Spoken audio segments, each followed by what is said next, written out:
Welcome friends, প্রত্যেককে স্বাগত আমাদের ইউটিউব চ্যানেলে। যে সমস্ত ভিউয়ার্সরা প্রথমবার চ্যানেলটি দেখছেন তারা অবশ্যই চ্যানেলটিকে সাবস্ক্রাইব করে দেবেন এবং চ্যানেলের পাশে থেকে বেল আইকনটা প্রেস করবেন, যাতে এই ধরনের খবরাখবর সবচেয়ে আগে সবচেয়ে দ্রুত আপনাদের কাছে পৌঁছে যায়। তো আপনারা প্রত্যেকে জেনে থাকবেন, যারা এই চ্যানেলের শ্রোতা বন্ধুরা রয়েছেন, যে প্রাথমিক শিক্ষা পর্ষদকে school education department government of west বেঙ্গলের তরফ থেকে একটি নোটিফিকেশান দেওয়া হয় বা একটি লেটার পাঠানো হয়, এবং যেখানে যে স্পেশাল এডুকেটর যেটা নিয়োগের জন্য বলা হয়েছে সুপ্রিম কোর্টের তরফ থেকে 28 মার্চের মধ্যে বিজ্ঞপ্তি দেওয়ার কথা বলা হয়েছে। সেখানে একটি গেজেট প্রকাশের কথা বলা হয়েছিল এবং সেই গেজেট কিন্তু 7 পাতার পূর্ণাঙ্গ গেজেট কিন্তু প্রকাশিত হচ্ছে। আমূল পরিবর্তন করা হয়েছে। যে রিসেন্টলি যে 2016 সালের পর থেকে 2025 সালের মধ্যে যে বিষয়গুলো প্রাথমিক শিক্ষা পর্ষদ ফেস করেছে, কার্যত সেই অংশের প্রায় 90% তারা কভার করে ফেলেছে। গোটা বিষয়টা আপনাদের দেখাবো। তার আগে মেজর ইস্যুগুলো আপনাদের বলি। আমূল পরিবর্তন তো ঘটেছে। টেটের ওয়েটেজ বেড়ে হয়েছে 80, ইন্টারভিউ নাম্বার বেড়ে হয়েছে 10, ডেমনস্ট্রেশনের নাম্বার বেড়ে হয়েছে 10 বছর ওএমআর সংরক্ষণের কথা বলা হয়েছে, এবং তার পাশাপাশি অ্যাডিশনালভাবে আমি দেখাবো এন্টার গেজেটটা আপনাদের দেখাবো কী কী আছে। তো ওএমআর শিটের কথা বলছিলাম। ওএমআর শিটটা 10 বছর সংরক্ষণের কথা বলা আছে। আদারওয়াইজ আর একটা কথাও বলা আছে, যতদিন না কেস মিটছে ততদিন ওএমআর হাত দেওয়া যাবে না, তাদেরকে সংরক্ষণ করে রাখতে হবে। তো এই সমস্ত জিনিসগুলো আছে, প্যানেল প্রকাশের বিভিন্ন ডিরেকশনগুলো আছে, এন্টার গেজেটে সিলেকশন কমিটি নিয়ে কথা বলা হচ্ছে। তো চলুন কথা না বাড়িয়ে একটু গেজেটটা একটু আর নাড়াচাড়া করে দেখি যে কতটা মানে ফ্রুটফুল হয়েছে গেজেটটা। তো 7 পাতার যে পূর্ণাঙ্গ গেজেট প্রকাশিত হচ্ছে, সেখানে প্রতিটা ছাত্রছাত্রীকে কী বিষয় উল্লেখ করা হয়েছে সেগুলো আপনাদের ওয়াকিবল করাবো। তো চলুন শুরু করা যাক। তো দেখতেই পাচ্ছেন, the Kolkata gazette, registration number এত, মেমো নাম্বার এত, Tuesday 18 March 2025, government of west Bengal school education department elementary education branch Bikash Bhavan থেকে এটা করা হয়েছে। এবং সব থেকে বড় ব্যাপার, যেটার যে নোটিফিকেশানটা ইস্যু করা হয়েছে, এখানে এইভাবে নোটিফিকেশান বেরোয়। সব থেকে যে উল্লেখ্য হয় যে শর্ট টাইটেল কাদের জন্য বের করা হচ্ছে, the rules may be called the West Bengal primary school special education teacher recruitment rules 2025, অর্থাৎ প্রকাশিত হয়ে গেল রুল। এবার এর ভিত্তিতে নিয়োগগুলো হবে, এবং কি প্যানেল, কি কাউন্সিলিং, কি ফাইনাল ভ্যাকেন্সি, কি এনসিটি, কি প্যানেল, আরসিআই কারা, ইত্যাদি বিষয়গুলো সম্পর্কে এখানে বলা হয়েছে।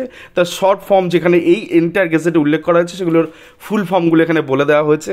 টেট বলতে কি বোঝানো হচ্ছে? TET means the teacher eligibility test, a test conducted by the authorized agency of the state government as per guideline NCT. তো এনসিটির মোতাবেক যে 150 নম্বরের টেট হয় সেইটাই থাকবে। ভ্যাকেন্সি কি, ট্রেনিং কোয়ালিফিকেশন কি আছে, এন্টার ডিটেলসগুলো এখানে পরপর দেওয়া আছে। আর এটা কিন্তু সাধারণ প্রার্থীরা, এখানে যারা ট্রেনিং করেছেন শুধুমাত্র ডিএলএড, তারা কিন্তু এখানে বসতে পারবেন। আপনারা জানেন যে স্পেশাল ডিএড যারা আছেন তারাই কিন্তু এখানে বসতে পারবেন। এই ক্ষেত্রে এই এলিমেন্টারি এডুকেশনের ক্ষেত্রে তারা এটাকে বসতে পারবেন, এবং সেক্ষেত্রে কোয়ালিফিকেশান এখানে লেখাই আছে। এই যে মেমো নাম্বার ধরে যে 10/6/2022 হিসাবে যে সার্চেন্সাস মেমো নাম্বার আছে, এই হিসাবেই আপনাকে কোয়ালিফাইড হতে হবে, এবং যখন নোটিফিকেশান বেরোবে তার আগে ট্রেনিং কোয়ালিফিকেশান কমপ্লিট থাকলেই হচ্ছে। তো special education teacher in primary স্কুলের ক্ষেত্রে এই যে পোস্ট ক্রিয়েট হচ্ছে, তো এখানে আপনি অ্যাপ্লাই করতে পারবেন। নোটিফিকেশান যখন এক্স্যাক্টলি 28 তারিখ আগেই নোটিফিকেশান আসছে। তো সেক্ষেত্রে বয়স হতে হবে 20 বছর থেকে 40 বছরের মধ্যে বয়স রাখা হয়েছে। এবং সবথেকে বড় ব্যাপার, শিডিউল কাস্ট এবং শিডিউল ট্রাইবের কথা উল্লেখ করা হয়েছে। আপার এজ লিমিটের ক্ষেত্রে এখানে ওবিসি ব্যাকওয়ার্ড ক্লাসের কথা বলা হয়েছে, সেটা নিয়ে পরে আমরা আসছি। রোল স্ট্রেন্থ কীভাবে হবে সে বিষয় নিয়ে এখানে কথা বলা হচ্ছে। দেন ইনফরমেশন রিগার্ডিং ভ্যাকেন্সি কী করে ক্রিয়েট হচ্ছে সে বিষয় নিয়ে এখানে তোলা হচ্ছে। কীভাবে অ্যাডভার্টাইজমেন্ট দেওয়া হবে সেটা নিয়ে এখানে প্রসঙ্গ পরপর আছে। ডেট প্লেস কালেকশন ফর্ম ইত্যাদি ইত্যাদি বলা আছে। এগুলো তো মাইনর ইস্যু, সেগুলো আমরা যাচ্ছি না। অ্যাপ্লিকেশন ফর্ম কী করে আপনার করবেন সেক্ষেত্রে গুরুত্বপূর্ণ, এখানে চলে আসি। 2 নম্বরে দেখুন লেখা আছে, the candidate who already pass TET, যারা অলরেডি টেট পাস করে গেছেন এবং otherwise eligible for the post may apply for the post, অর্থাৎ যারা টেট পাস করেছিলেন তারা অ্যাপ্লাই করতে পারবেন, অথবা নতুন করে আদারওয়াইজ অন্য কোনোভাবে যদি নতুন করে টেট হয়ে অ্যাপ্লাই হয় সেক্ষেত্রে তারা অ্যাপ্লাই করতে পারবেন।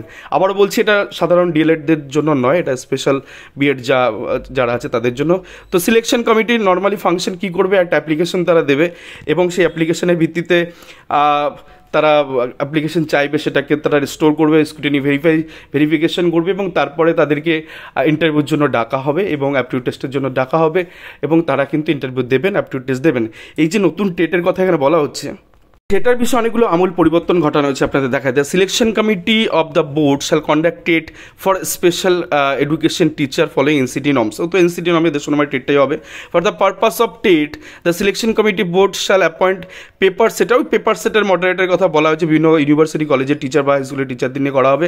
The selection committee board shall conduct OMR based TET, তো কার্বন লেস ডুপ্লিকেট কপি দিয়ে এটা করানো হবে, এবং ওই যে ব্যাপারগুলো অলরেডি টেটের ক্ষেত্রে হয়ে থাকে সেইগুলোই মডেল অ্যান্সার কি থাকবে সেটাকে পাবলিশ করতে হবে। গিভান্স থাকলে 3 জন এক্সপার্ট থাকবে, সেই এক্সপার্ট 3 জন ওটাকে ফাইনালাইজ করবে, দেন তারপর আবার একটা অ্যান্সার কি প্রকাশিত হবে, দেন ফাইনালি সেগুলোকে এভালুয়েশন করা হবে। এই সমস্ত বিষয়গুলো এখানে বলা আছে। দেন 8 নাম্বার দেখুন, the selection committee shall finalise the model answer কি, যে 3 জন এক্সপার্টের কথা বললাম যে 3 জন এক্সপার্ট থাকবে এক্ষেত্রে, তো তাদের বিষয়টা রেখেই আবার নতুন করে অ্যান্সার কি প্রকাশিত হবে, এবং সেই মোতাবেক টোটাল টেটের রেজাল্ট হবে। The selection committee board shall publish the result TET and issue a certificate in TET qualified candidate the following NCT norms. তো টেট পাস করবে ন্যাচুরালি তাদেরকে সার্টিফিকেট ইস্যু করতে হবে। এইটা হচ্ছে মেন ফান্ডা। দেখুন সিলেকশনের ক্ষেত্রে আপনারা যদি দেখি, তো সিলেকশনের ক্ষেত্রে চলে আসে, টেটের ক্ষেত্রে নয়, ও টেট ওয়েটেজটা বেড়েছে কত, 80 হয়ে গেছে, 80 মার্কস। অর্থাৎ যদি কেউ 150 পান তাহলে সে পাবেন 80, যদি কেউ 90 পান তাহলে সেক্ষেত্রে তার 150 মানে 80, 1 মানে কত, 90 মানে কত, এইভাবে ব্যাপারটা ক্যালকুলেশন হবে। এবং ডেমনস্ট্রেশনে দেখুন 10 নাম্বার রয়েছে, এবং ইন্টারভিউতে আমাদের 10 হচ্ছে, টোটাল নাম্বার হচ্ছে 10+10 টোটাল 20, আর উপরে 80 টেটে টোটাল নাম্বার হচ্ছে 100। তো একাডেমিক কোয়ালিফিকেশনটাকে এখানে বাইপাস করা হলো, এক্সট্রা কারিকুলার অ্যাক্টিভিটি বাইপাস করা হলো, অন্যান্য বিষয়গুলো বাইপাস করা হলো। তো এক্ষেত্রে দেখতেই পাচ্ছেন সিলেকশন কমিটি প্রায় 11 জনের একটা সিলেকশন কমিটি সেট আপ হবে। তো সেই সিলেকশন কমিটিতে কারা কারা থাকবেন সেটা নিউ গেজেটে পরিষ্কার উল্লেখ করা হচ্ছে। তো সেই সিলেকশন কমিটি কীভাবে কী করবে গোটা বিষয়টা এখানে পরপর দেওয়া আছে।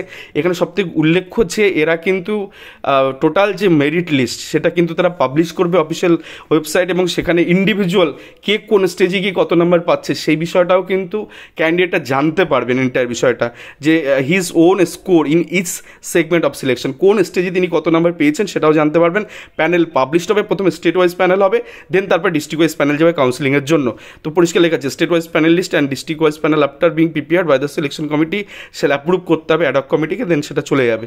এবং দ্য কাট অফ মার্কস এখানে পরিষ্কার জানা যাবে, যেগুলো আগে 2016 সিলেকশন প্রসেসে ছিলই না সেগুলো এখানে করা যাবে।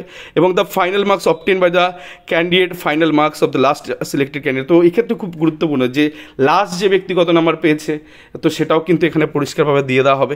এ copy of state wise list including waiting list and district wise list shall be submit to the state government and directorate of the school education department, যেটা আগে করা হতো না, স্কুল এডুকেশন ডিপার্টমেন্টে 2009-এর মতন এরা কিন্তু এটা সাবমিট করবে, ওয়েটিং লিস্ট দেন মেন প্যানেল, ঠিক আছে, দেন এগুলো পরপর থাকবে। আর এখানে দারুণ দারুণ অনেকগুলো কথা লেখা আছে। প্যানেল এবং ওয়েটিং লিস্ট রিমেনিং ভ্যালিড 1 ইয়ার, অর্থাৎ 1 বছরের জন্য থাকবে, এবং তার পাশাপাশি যে রেস্ট অফ ভ্যাকান্সি পড়ে থাকবে সেটা ক্যারি ফরওয়ার্ড কী করে হচ্ছে সেটাও ওখানে বলে দেওয়া আছে, এবং কাউন্সিলিং অ্যাপয়েন্টমেন্ট কী করে হবে সেটাও বলে দেওয়া আছে। তো দেখতে গেলে একদম পরিষ্কার পরিচ্ছন্নভাবে যে বিষয়গুলো এতদিন ধরে ঠোকর খেয়েছে প্রাথমিক শিক্ষা পর্ষদ, সেই বিষয়ে প্রায় 90% তারা কভার আপ করেছিল। এর সাথে আরও কিছু অ্যাডিশনাল পয়েন্ট ঢোকানো উচিত ছিল, যে সেগুলো নিয়ে আমি আর যাচ্ছি না। অনেকটাই ফ্রেশ, প্যানেল পাবলিশ হচ্ছে, লোকে দেখতে পাচ্ছে কে কত নাম্বার পেয়েছে। দেন এটা ওএমআর শিটটা এর মধ্যে কোথাও মিস করে গেলাম, ওএমআর শিটটা 10 বছরের জন্য সংরক্ষণের কথা বলা হয়েছে, এবং স্টিল নাও যদি কোর্ট কেস চলে তাও সেই বিষয় সংক্রান্ত ততদিন পর্যন্ত ওএমআরটাকেও রাখতে হবে, সেটাও বলা আছে, গেজেট একটু পড়ে নেবেন। যেহেতু ভিডিওটা লং হয়ে যেত যদি প্রত্যেকটা পার্ট ধরে দেখাতে হতো। তো কার্যত এইখান থেকে পরিষ্কার হয়ে গেল, আমূল পরিবর্তন হয়ে গেল গেজেটে, এবং একটা নিয়োগের একটা পরিষ্কার রাস্তা কিন্তু খুলে গেছে। এখন দেখা যাক সাধারণ প্রার্থী যারা ডিলেট করে বসে আছেন, টেট পাস করে বসে, তাদের জন্য কবে বিজ্ঞপ্তি বেরোচ্ছে সেটাই দেখার। এই যাবতীয় বিষয় সংক্রান্ত যদি কোনো প্রশ্ন থাকে অবশ্যই কমেন্ট সেকশনে জানান। আর ভিডিওটা ভালো লাগলে অবশ্যই চ্যানেলটিকে একটু সাবস্ক্রাইব করে দিন, একটু লাইক শেয়ার কমেন্ট করে চ্যানেলটির সঙ্গে থাকুন। ধন্যবাদ সকলকে, ভালো থাকবেন, সুস্থ থাকবেন।